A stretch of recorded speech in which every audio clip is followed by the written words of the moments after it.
to another career session. So we're joined by David Leech, I'm sure who you guys have already met for the past few sessions. He is a global HR director. He's given amazing advice on careers and how to build your skills in order to pursue your future career. As a recent graduate, he has already helped me so much with his amazing advice. So I'll leave the floor to you, David, to continue on with your sessions. Thank you, Wasim. Thank you. I'm terribly flattered that I've helped at least one person, because it's been a slightly curious experience.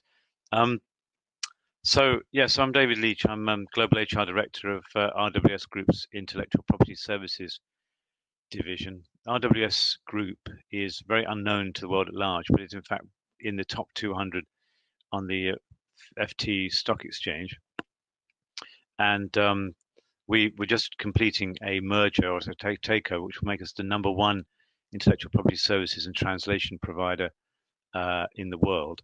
And we've got branches, or certainly the branch I look after, in Japan, China, Australia, United States, Germany, and France, as well as the UK. So we're, I've got a fair perspective on global issues. When Henry was flattering me into doing these sessions, I agreed without thinking too hard about what I might be wanting to achieve. And so after some thought, I realized that I had essentially 4 goals I wanted to accomplish for the audience. Firstly was to provide information, so just to tell people about stuff that I knew or that I could find out, which would help them, inform them in thinking about careers. Secondly, to provide a bit of know-how to enable people to think about how they might go about obtaining a suitable job and career.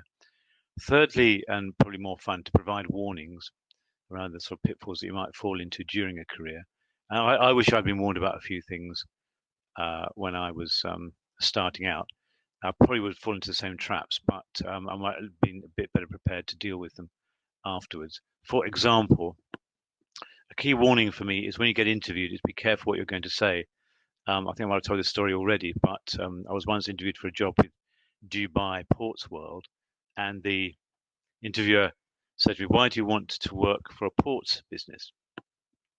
So what I really wanted to say was something about the romance of travel and the fact that ports are gateways to the world and that adventures start and end there, and that I found that rather exciting. But what I actually said in answer to the question, "Why do you want to work for a ports business?" was because they do nothing. And I've no idea what I was saying really. And the guy on the other side of the table looked at me slightly shocked, and I realized as I walked out of the interview that I was never going to see him again. However, the final point here, the final goal of this exercise, is to provide some encouragement. I guess one of the things I'd say about in terms of encouragement is, having had that ridiculous outcome of the interview, I still managed to get a decent job at the end of it, and almost certainly wouldn't have been very happy in a ports business. So that's both the warning and the encouragement. This is the third session that I've done, and just to tell you what the story is so far.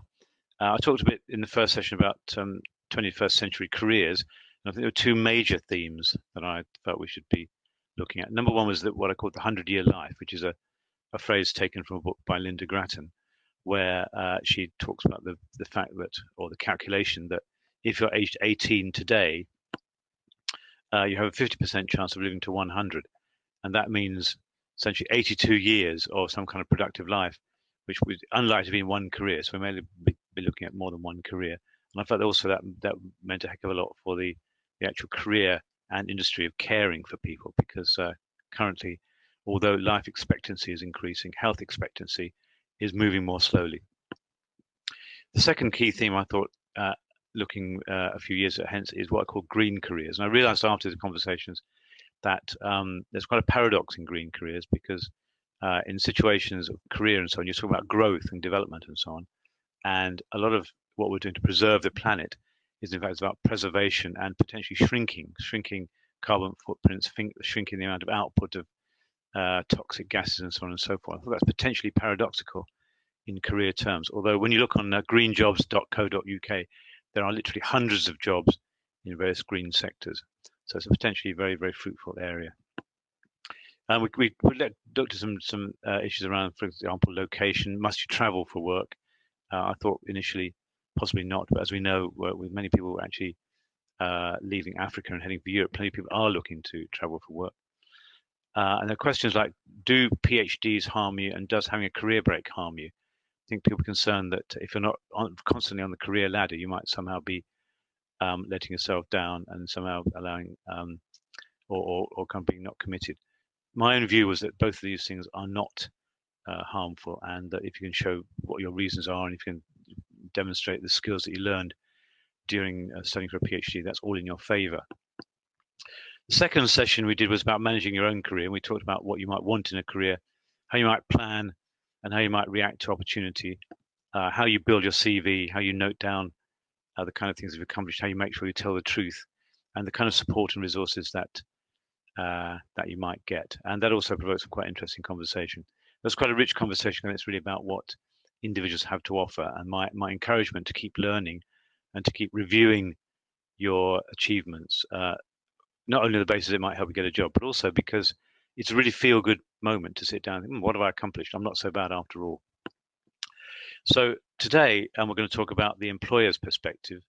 But before we do that, I'm going to issue my usual health warning, which is that I am speaking here from the perspective of being a white, middle-aged, Oxbridge-educated male whose career has been spent in international corporate businesses almost entirely, with the exception of the UK civil service, which is also some kind of corporate body. So my experience is conditioned by that. I've been trying to think about careers more broadly, but my primary knowledge is conditioned by that experience. But on the other hand, I've been through many phases of the economic cycle, boom and bust, growth and downsizing, mergers and acquisitions, and so on. And I've also more recently had to deal with things like terrorist incidents and obviously the COVID crisis, which has been entertaining me, if that's the right phrase. And my industries and roles have included retail banking, sales, marketing, as well as human resources. Now, when it comes to looking from the employer's perspective, I'd have to also say that I've been involved in recruiting for the various employers I've worked for, I hate to say this, for something like 27 years. And I've also been involved in issues around pay, careers, and managing what I call the employment cycle. And I've interviewed, well, what I would have to say, I tried to count up hundreds of people, so I have quite a bit of experience of interviewing. Whether I'm a good and friendly interviewer is another question. You have to ask them for feedback. But I think I could give you quite a few perspectives on what it's like to be an interviewer and what we're looking for in candidates.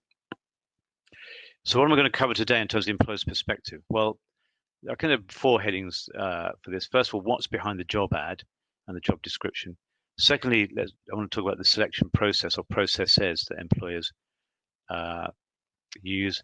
Thirdly, what's actually on offer once you've been offered the job. And finally, what you kind of do once you've got the job. So let's just start then with what's behind the job ad.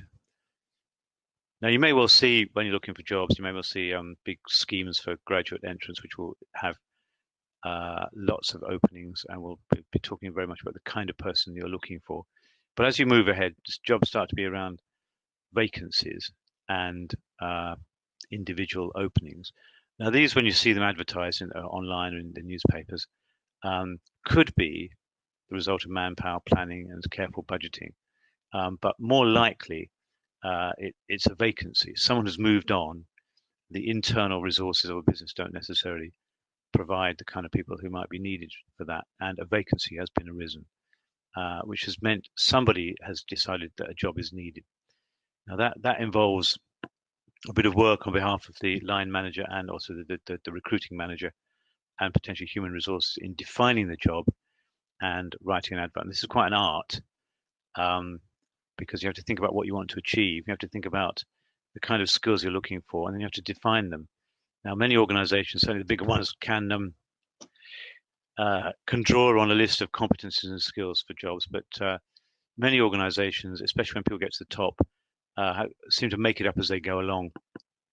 What you need to look for is something that seems credible and realistic and interesting. I often talk about careers being driven by interest, and for me, it is quite important to find myself attracted by the interesting dimensions of the job.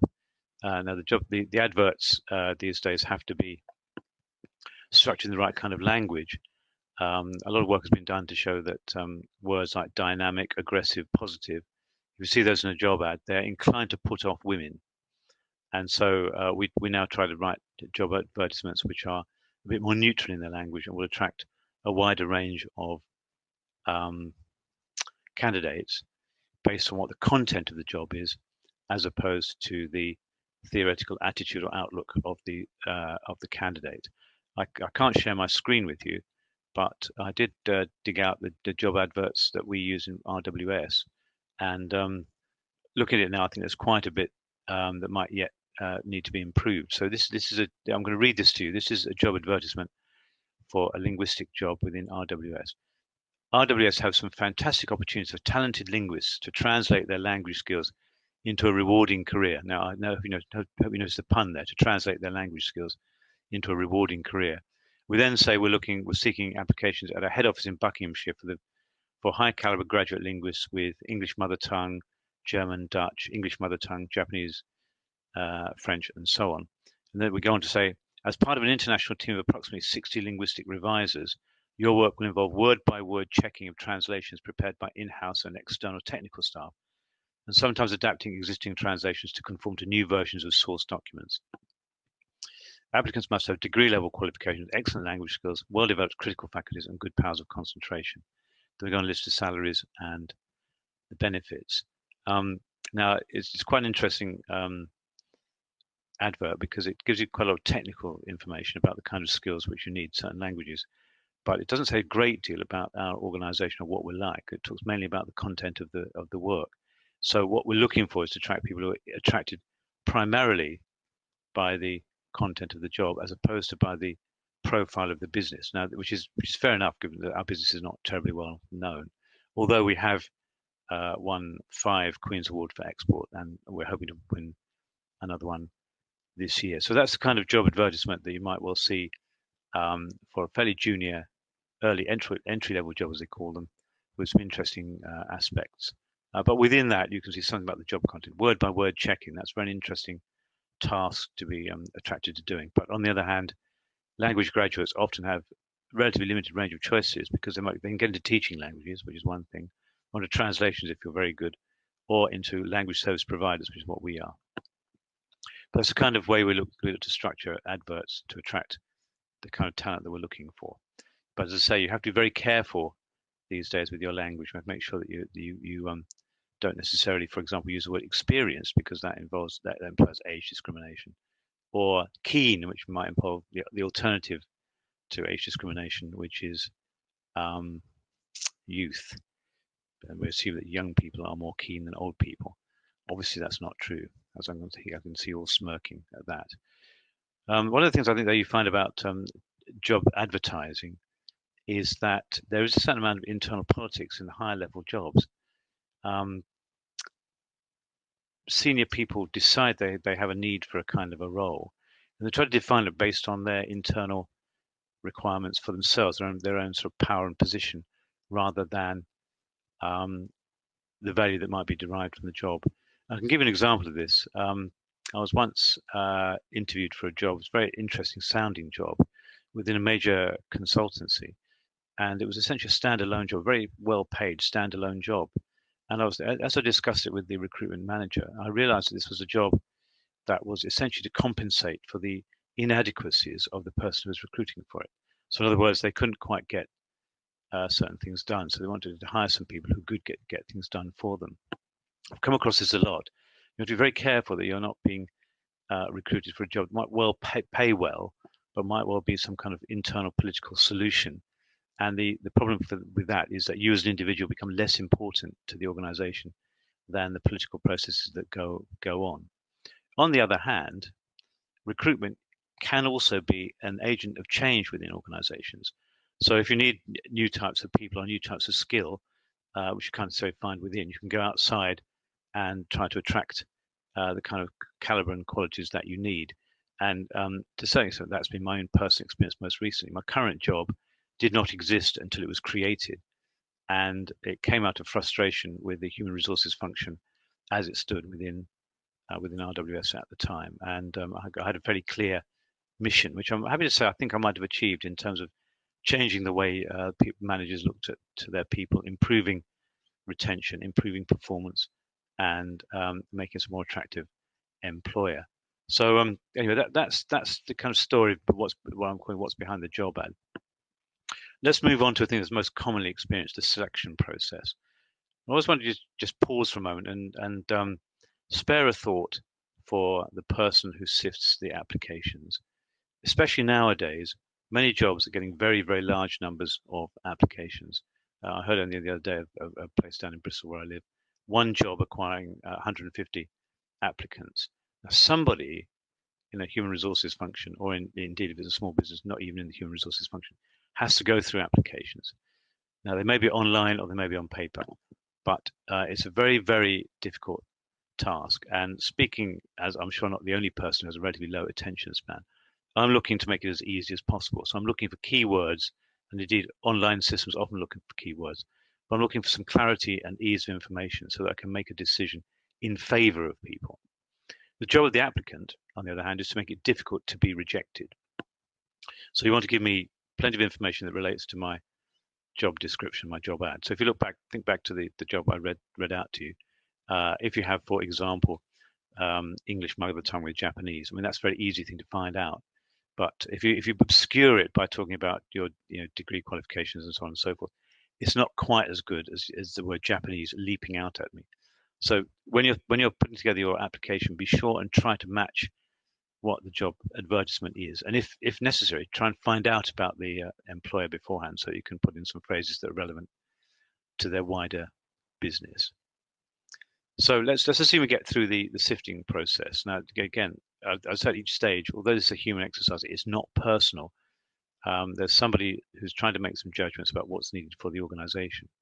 Then the selection process, of course, many of you will have experienced this. You have interviews, tests, there are assessment centers, there are group meetings, there are all kinds of discussions. You have to be ready for anything. Now, there's a lot of what's got undercurrent of sort of fashionable behavior around asking weird questions in interviews. I was very suspicious of whether it's of any use whatsoever, because the aim really of an interview is to find out about you and find out if you will suit the organization, and also to enable you to find something out about the organization that might be employing you. And what a weird question, I can't give you an example, tells me about the organization is that the organization is a bit bored with interviewing people and is looking to entertain itself at your expense. That's not really a good or respectful way to treat candidates. One of the things I think that also happens in selection processes is that nobody quite always tells you what all the tests will be. In fact, this happened to me in kind of while witnessing one of my children get a job. I thought he was at the first stage of the process, and by the time I'd asked him how it was going, I discovered he was at the fourth stage and actually got the job. I had no idea that the process would take so many steps, but he'd gone through all of them, not said anything to me, and then got the job, which I was very pleased about. But actually, my own experience again was one time joining a law firm. I had a number of interviews and meetings, and it seemed to be going very well. The process seemed to be entirely about getting to know people, working out whether I'd fit with them. And then I turned up to what I thought would be a final meeting where I'd be offered a job or we'd be talking about the package.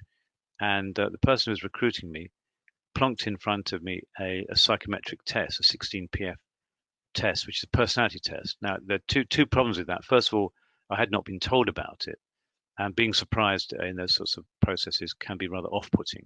I was keen on the job, so I didn't get too annoyed about it. The other thing that I found quite difficult, however, is that as an HR professional, I don't believe that personality tests are good for selection. They're quite good for development, but I'm not convinced that they make any great contribution to selection processes. So anyway, I adapted to it. It seemed to go okay. I then had a debrief with a counsellor of some sort, and she ultimately recommended that I was a suitable person for the organisation, and they offered me the job. But it was a bit of a surprise. And what I'd say in recruitment is be prepared for anything. Many things they do, indeed, giving me the test was kind of legitimate, even though I didn't necessarily rate it myself. But what's not necessarily good with organisations is telling you it's going to happen. I tried my best whenever I'm interviewing people to tell them what the next stages are when they will hear from us. And one point on this, a learning that I've had over many years is that in recruitment, silence is generally not good news. So if you don't hear from people, it's probably not going well. But it's always worth chasing up to find out, because especially in big processes, bureaucracy can sometimes get in the way. But silence is never good news. I'll be prepared to move on pretty fast if things go quiet. Now, just moving on then into the selection process a bit further, I've interviewed many candidates who are interested in the business I work for, but who have rather let themselves down by looking at the website. And what I would say to you is that it is not just about the website. If you're interested in working somewhere, the potential employers would like you to show some more interest and knowledge in their business. Now, the website is obviously full of information, but it's always a good idea to just do some parallel checking on other places. There are places with information. There are stock exchange information guides and so on and so forth, which help you understand how the business has gone. Will enable you to ask interesting questions when you get to the point where somebody says, "What would you like to know?" So the other thing, however, is kind of a bit risky, because we want you to be interested, but we don't want you to overdo it. So to be asked a very complex question about price to earnings ratio or liquidity or so on, I think might be a bit difficult. But we do want people to be interested and to have gone out of their way to find something out about the organization, if not the job itself. Now, finally, one of the things you have to accept, and I've had to disappoint people on many occasions, and been disappointed myself, is that the selection process is submitting yourself to judgment. Now, as I said earlier on, this is a judgment that is not personal. You're being looked at as a candidate, not you're not being judged for your life, and can sometimes be quite painful. I think I said last time, the first time I was rejected for a job, I found it extremely difficult to swallow because I simply wasn't expecting it, and I was rather overconfident that I would get the job. I didn't get it, and it took quite a bit of time to digest. It was very frustrating, and I felt somewhat limited in my future being somehow taken from it. This was a ridiculous stance, because there are many other jobs out there, many other opportunities, and I finally found my way to a job that I really liked. Now, one thing I would finally say, I think I said this last time, most employers are prepared to give you feedback. And you should always, if you don't get the job, you should always ask for feedback. It's a good idea actually to ask for feedback when you get the job. But although it can be quite difficult and time consuming, and some employers will find it very difficult to find the time to do so, it's always a good idea to ask for feedback, because it's always a good learning opportunity, having been assessed in a number of different ways. And I remember doing a couple of assessment centers internally at Lloyds Bank, where I took away a lot of learning, because if you're watching yourself as you go through the assessment processes, you can learn about yourself, and that can be supplemented by some good feedback. So finally, let's just think about the job itself first. Penultimately, let's talk about the job itself. What is on offer? Well, to begin with, there's the job, the advertised job. And if things go well, there's probably a future in an organization with more than one job. I work here at RWS. There's a number of people who work here who've been around for 30 years. There are questions about whether these days there's a job for life on offer, or whether it's all a much more short-term thing now. And the truth is, you can have a job for life, but you don't necessarily need to rely on it. And there's employability, I think, is the key issue here. It's always a good idea to be employable within your employer, to continue to develop yourself so that they will look to promote you. But there's always the prospect of organizations running into trouble, things changing, restructures, acquisitions, M&As, and so on. So looking after yourself and your skills is a key thing. But as I say, people in my current HR team have been around 30 years and have had a number of jobs and upward moves in that time. It is still possible to have a job for life, even though I think it's getting rarer. So what else you'll get? When you join, you'll get yourself, what should happen is a very good induction process, which I always think is about learning three things: learning about the job, learning about the organization, and learning about where the facilities are, the toilets and the kitchens. That's really about becoming, therefore, acculturated and accustomed to the new organization.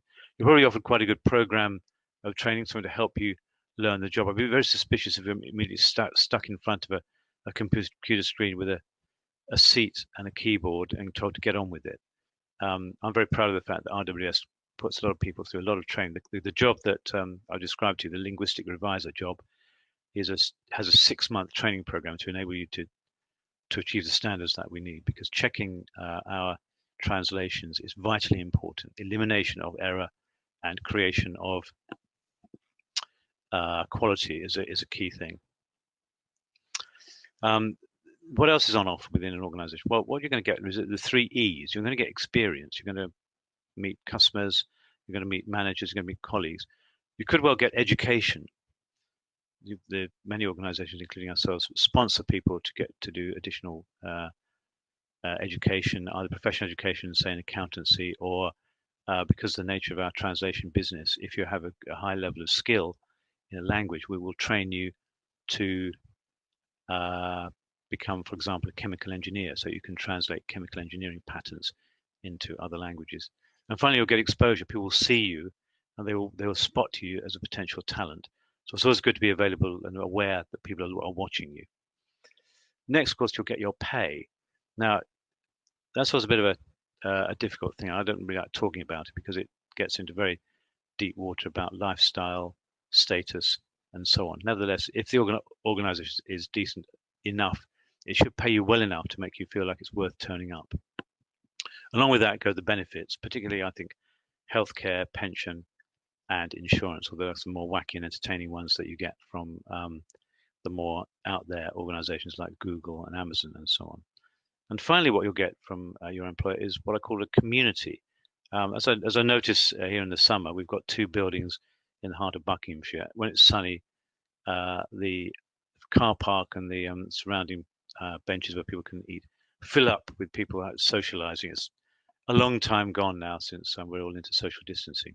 But what you have within most organizations is a friendly community, and that is a source of tremendous support and strength for people as an individual. Lots of gossip, lots of chat, lots of hot air, but real connection with people. And a reason why I think that the coronavirus has not destroyed the office community in the long run. Finally, then let's just look at the job itself. You've got the job. I think a key thing that you have to remember as a new employee is the employer, in training you and investing in you, going through that process to select you above hundreds of others, wants you to do the job. Don't be too impatient to move on. I have had people joining organizations and joining this business who have asked when their next move will be within literally weeks of joining. That rather sort of undermines the relationship and faith that the organization has in the employee if they're initially impatient to move on. You do need to be a bit more patient. Now, patience is not a much prized virtue in many respects, but in the long run, it's a good idea just to bide your time, learn your job, learn your business before you start moving forward for a promotion. I then want to move on to the thing, I suppose it's kind of part of the same point, which is what I've called the induction crisis. You join your organization, it's full of nice things. People are very friendly, very welcoming, often more welcoming and friendly to new people than to long-serving people. But then there'll be that moment where you realize you might have made a choice that you don't much like. I had a job once where I joined. I really liked the new boss at the interview, and I had a further meeting with him. The induction went well, and then within 3 days of working with him, I realized he was not very good and actually not very nice. And I had to do quite a lot of soul searching to decide to stick around in the organization. Now, fortunately, I did do, and in fact, I outlasted him. But you have to make sure that you're comfortable with the commitment that you've made, and that so-called induction crisis occurs with everybody within the first few weeks and months. Which then moves us on to the final question about loyalty. How far does loyalty go? What is the deal between the employer and the employee? Big organizations are full of people who have sort of somehow, in a long career, rather lost their sense of themselves. Certainly, I found when I was at Lloyd's Bank that people would talk about the bank, capital T, capital B, as if it was some kind of godlike figure. The truth is that at the end of it, it's a commercial relationship. So I talked about community and so on, but it is a commercial relationship, and it means that organizations, as much as they prize loyalty, sometimes find themselves in a position where they cannot repay loyalty completely. So after 12 years at Lloyd's Bank, where I thought I was quite a loyal employee, I was made redundant. It felt quite bad, but looking back, it was handled very professionally, and I was again lucky enough to get a better job when I moved on. So what I would say to people is, it's a good idea to be loyal. Your loyalty will be rewarded, but you must always be careful to make sure that you are keeping yourself employable. So that's my whistle stop tour through the processes and assumptions and outlooks of the employer. And I hope you found that interesting. Back to Wasim, and we'll have some questions. That's great, David. Thank you very much. So now I'll ask the floor for questions. So if you do have any questions for David, he does have great wisdom. Pop it in the Q&A. No, this is great, Wasim. That's a lovely of you to say all this stuff. Other people agree. Yeah, just pop it in the Q&A box. There's one burning question I've had in my head. And I know you said, when employers get loads of applicants and, they've got to sift through them, they're just looking for keywords.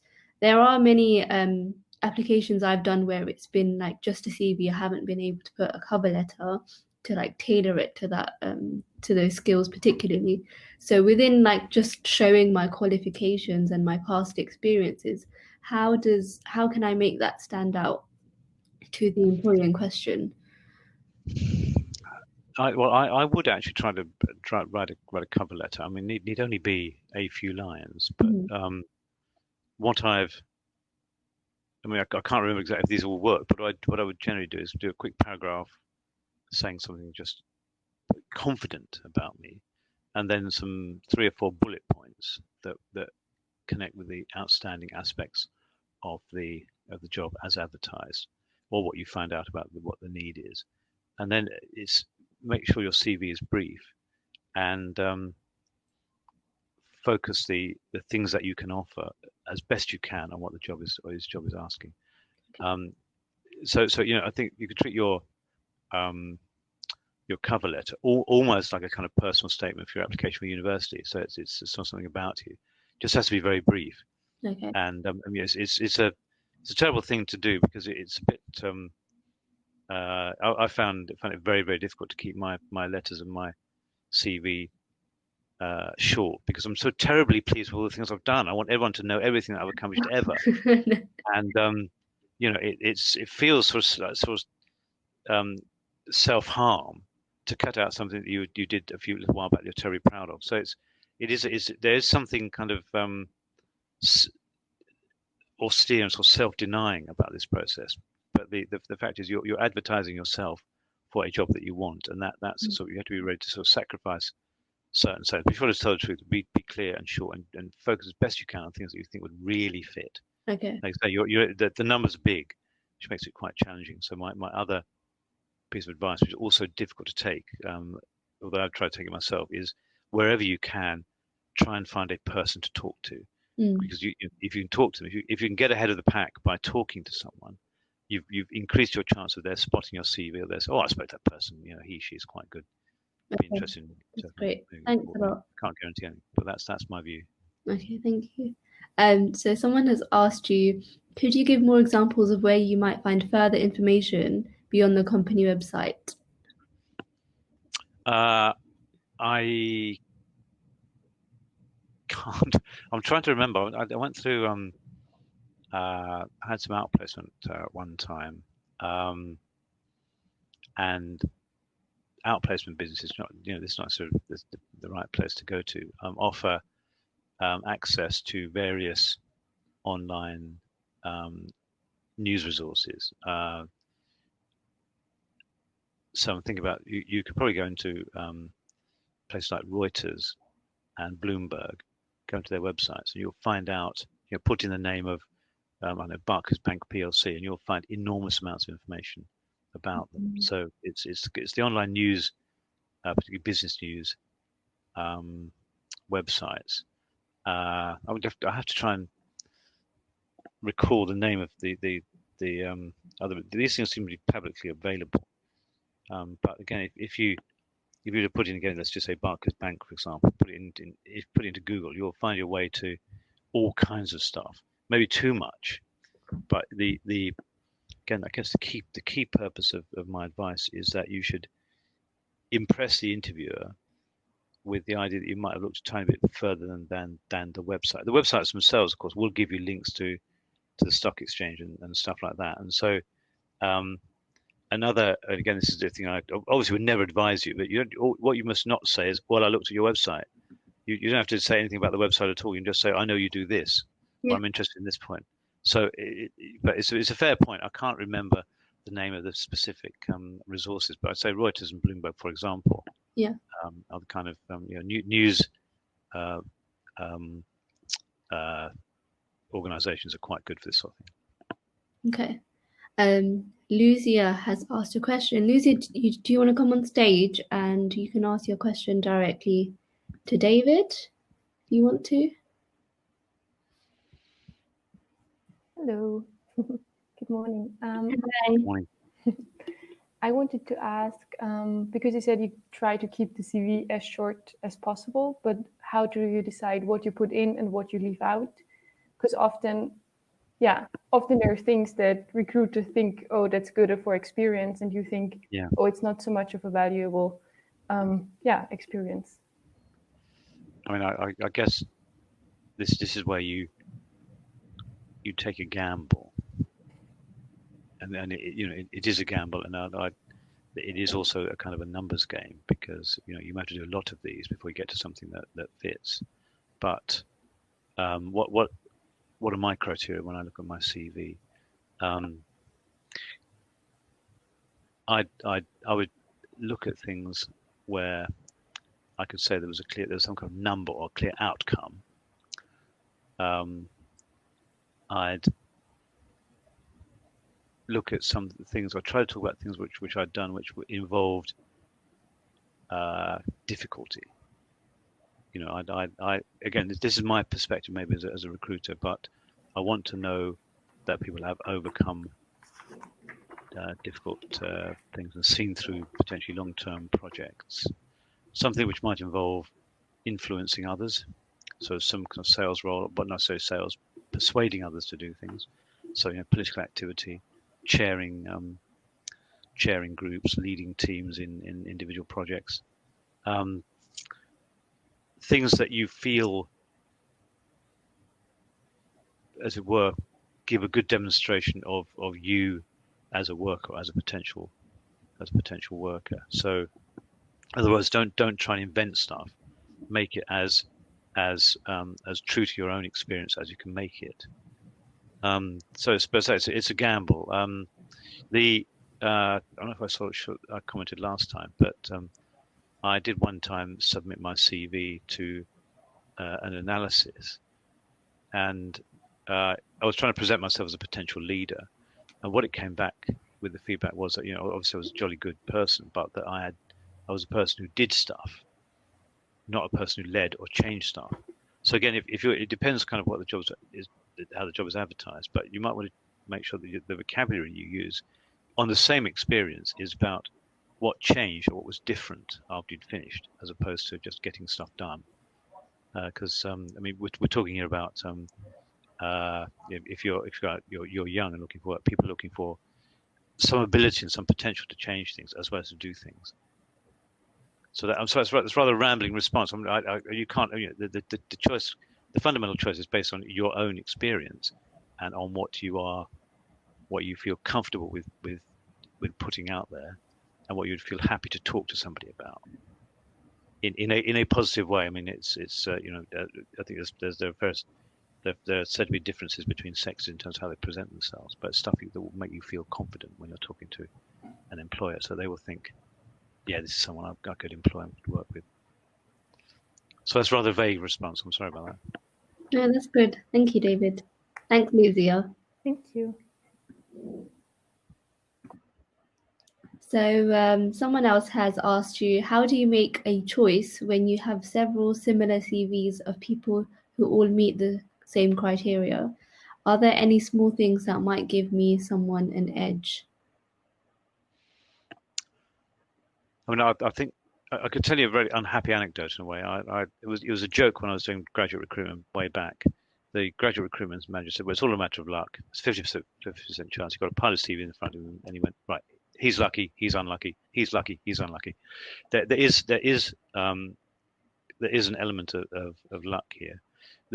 I think the truth is you'll never get people who are identical, and as I said earlier, it's about making it difficult for the employer to make a negative choice. So you want to be chosen in, and so it's making your CV as good as it can be, and kind of trusting to your luck is guess the way I look at it. And if the number of candidates that they're getting is larger than or there are lots of people who are equal quality, the likely outcome is that the employer will interview or assess all of them and will enable them to, as it were, compete um, for the role. There's no specific thing that determines it, because at the end of the process, you'll find, let's say it's a thorough process, some kind of system will be applied. There'll be a moment where the interviewers and assessors will sit down and they will pool their the information that they have observed. There'll probably be some kind of scoring system, and there'll be a debate about all the candidates or about the individual candidates. And again, it's not entirely unlike a kind of a knockout competition in sport. Does the best team, does Manchester United always win? No, they sometimes lose against people who are not quite as highly rated as themselves. But it does to some extent depend on what happens on the day. And again, that's another thing that you have to accept. It's not personal. It's about you're doing your best, showing your skills as best you can, and then trusting that you come top. But there are times when you don't come top for no other reason than the choice has gone differently. So it can be, it's a hard thing to swallow. I didn't get the job, but I'm good I could be a good candidate for that job or for another one. And I heard of an anecdote the other day. I mean, these are all anecdotes. I couldn't tell you what they really mean in terms of factual, statistical terms. But a friend of a friend has a son who applied for 150 roles, wanted to be a lawyer, 150 roles. In fact, he applied to the same firm 4 times, and on the 4th occasion was offered a job. Oh wow. Now that so it's the usual. It's some very, very boring and difficult virtues: patience and persistence, and unquenchable optimism. My slightly cliched observation is that if you're good enough, you'll get something that will suit you eventually. Thank you. Andy has a question. Andy, do you want to come on stage and ask your question?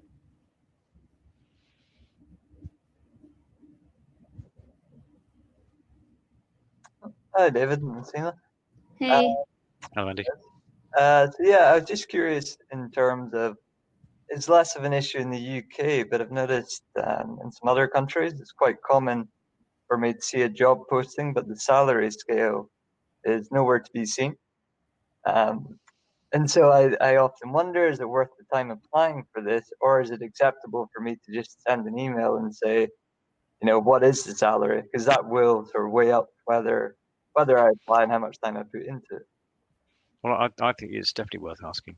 Yeah. I mean, because I can give you a job example. My landlord, I live up in London in the week. My landlord used to work in banking and took a bit of a break, and then got himself a job with, I will not say who it is, but a major financial institution. And for some reason, they didn't talk to him about the salary until they made him the job offer, at which point they offered him 75% of the kind of money he was expecting. And they said, well, this is a perfectly reasonable job on the scale. It was a public, not public, a sort of civil service level body. But he said, well, in the kind of banking career, my next potential employer will look at my salary and assume that I was doing a relatively low level job. So he was moved from a kind of public sector job. His idea would be a career in a public sector job, then onto a private sector job. And in, say, the US, the salaries paid in public sector are much bigger for kind of finance-related jobs.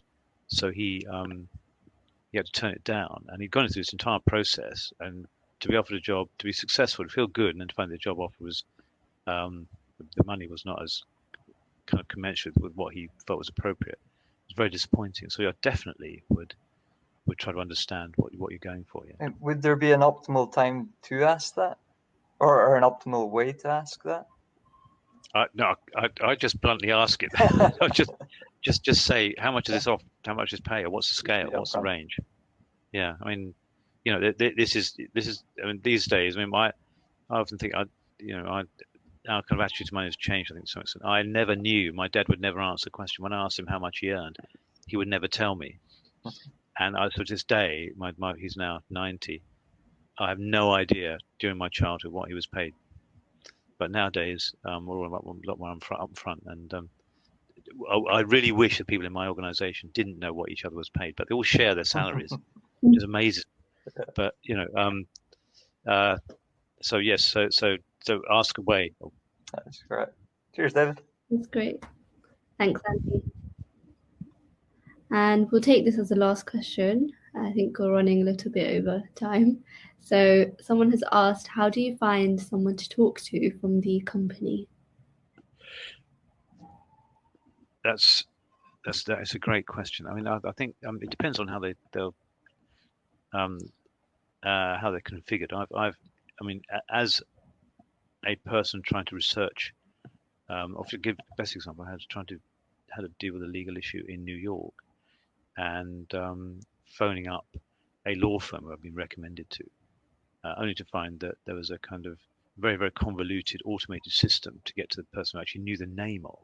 It's actually quite difficult.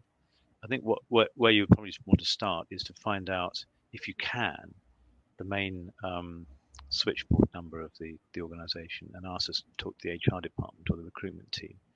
And you know, most people will probably be prepared to spend some time to give you some insight. If you're lucky, they might let you talk to the recruiting manager. That'd be quite hard. So the best people to give the insight probably would be the recruiting team themselves. And they have an interest in kind of promoting the business to potential employees and to answering questions. So they would be the best people. If you are able to get some kind of more connection, I mean, there's always somebody who knows somebody who knows somebody.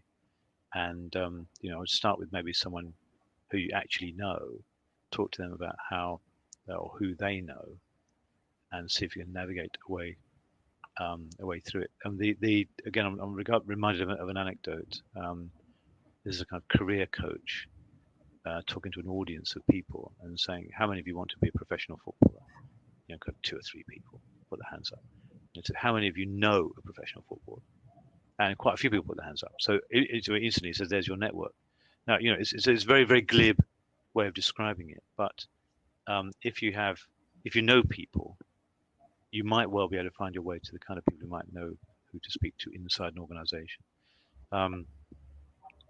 But I have to say, it is quite difficult, and many organizations make it very, very hard. Their systems are terrible, in my not very humble opinion. It's definitely I'll give you that advice, but it's not easy. I don't pretend that it is, and even trying to do business to business when you're in work, trying to do business to business communication can be quite hard. Do you think emailing is as effective? Do you know, that's a really interesting question. I get very large numbers. Probably today I'll get something like a dozen emails from businesses trying to sell me services. So the issue from you get the harassed busy person getting an email, they may well delete it without looking. However, if people send me an email which has a heading that says something like interest in advertised job, or I can't think of a super. Something that says employment opportunity or looking for employment or something like that, I probably will look at it because I know it's a human being at the back of it, not just some kind of big marketing system. So having thought aloud, I think probably, yes, it is worth doing an email. Okay. But again, you can't guarantee. I mean, you read too many things about people who send out emails and just get no replies. And you know, I'm probably guilty of that sometimes. But I think probably the kind of people you'd be writing to would try to give you a sensible answer. Okay, that's great. Thank you. So we'll take that as the last question. and we'll see you later in the workshop at 9. Great. Okay. Yeah. Thank you very much, David, Lovely. today. Okay. It was great. Thank you. Okay. Bye. Goodbye, everybody.